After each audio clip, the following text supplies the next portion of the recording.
Assalamualaikum warahmatullahi wabarakatuh. Alhamdulillahi rabbil alamin wa bihi nasta'inu ala umuri dunya waddin wassalatu wassalamu ala sayyidina Muhammadin wa ala alihi wa ashabihi ajma'in amma. Saudara sekalian, alhamdulillah wa syukur ala ni'amillah, pada kesempatan ini kita akan membahas berkaitan dengan video pembelajaran, yaitu iman kepada qada dan qadar. Apa saja yang kita bahas? Nah, satu, ini masih berkaitan dengan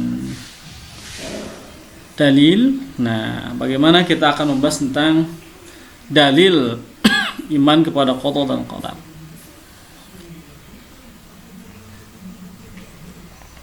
Dasar hukumnya ini adalah terdapat di dalam Al-Quran yang berbunyi walladzina qaddara fahada.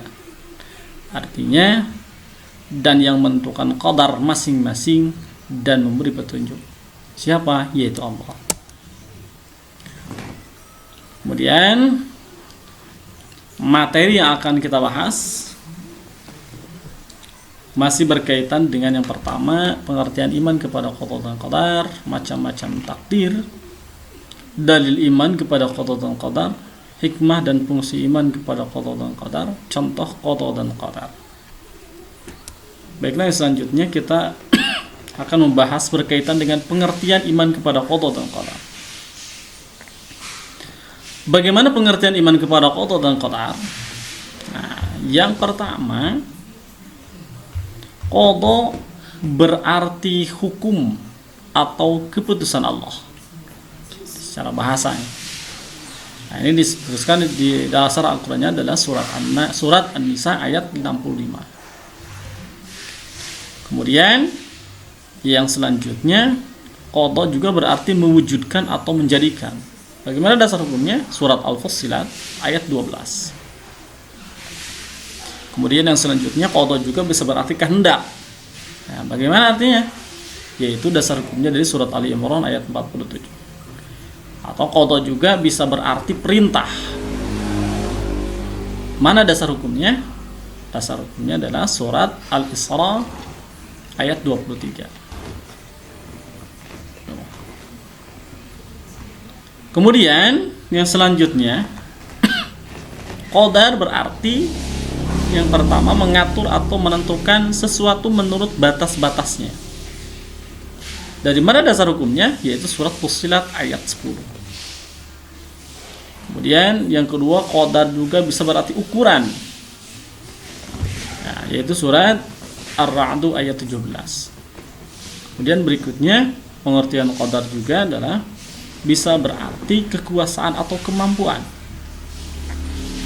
Dari mana dasar hukumnya? Adalah surat Al-Baqarah ayat 236.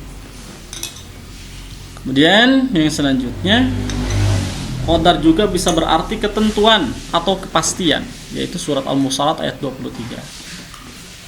Kemudian yang berikutnya, yang terakhir di sini adalah qadar juga bisa berarti perwujudan kehendak Allah Subhanahu wa taala terhadap semua makhluknya dalam bentuk batasan tertentu. Hal ini dijelaskan dalam surat Al-Qamar ayat 49. Kemudian iman kepada qada dan qadar berarti percaya dan yakin sepenuh hati bahwa Allah Subhanahu wa taala mempunyai kehendak, ketetapan, keputusan atas semua makhluknya, termasuk segala sesuatu yang meliputi semua kejadian yang menimpa makhluk. Jadi kalau kita lihat dari pengertian ini, ketika kita memahami bahwa iman kepada qada dan qadar itu merupakan rukun iman yang keenam, bisa berarti kita yakin, kita percaya dengan sepenuh hati bahwa Allah Subhanahu wa taala punya kehendak, dan kehendak Allah tidak bisa dilarang dan tidak bisa ditolak. Kemudian Allah juga punya ketetapan. Kemudian Allah juga punya keputusan atas semua makhluknya, termasuk segala sesuatu yang meliputi semua kejadian yang menimpa kepada makhluknya. Jadi dari pengertian ini kita memahami bahwa iman kepada qada dan qadar, kita meyakini dengan sepenuh hati apapun yang menimpa kepada diri kita itu merupakan kehendak dari Allah, itu merupakan keputusan dari Allah, itu merupakan ketetapan dari Allah. Karena ketika sesuatu kita tidak bisa melakukan, kata Allah tidak mungkin, maka tidak akan pernah terjadi. Ketika kata Allah itu bisa terjadi, tidak ada yang bisa menghalangi, maka semuanya bisa yang terjadi. Jadi iman kepada qada dan qadar itu artinya kita meyakini dengan sepenuh hati bahwa apapun yang menimpa kepada diri kita itu semua adalah aturan dari Allah Subhanahu wa taala. Semua sudah ketetapan dari Allah Subhanahu wa taala.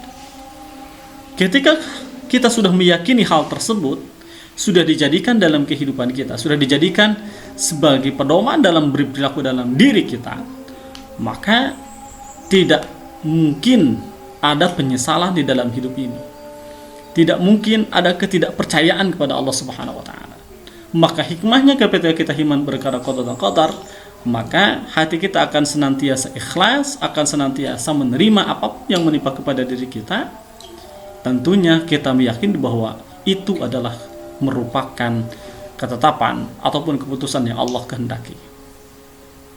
Nah, maka dalam ini disebutkan, dalam doa disebutkan juga ya, Allahumma la mani'a lima a'taita wa la mu'tiya lima mana'ta wa la radda lima qadaita wa la yanfa'u dzal jaddi minka jadd. Ya. Demikian pembelajaran kali ini. Mudah-mudahan dalam pertemuan berikutnya kita akan membahas berkaitan dengan yang lainnya. Terima kasih. Assalamualaikum warahmatullahi wabarakatuh.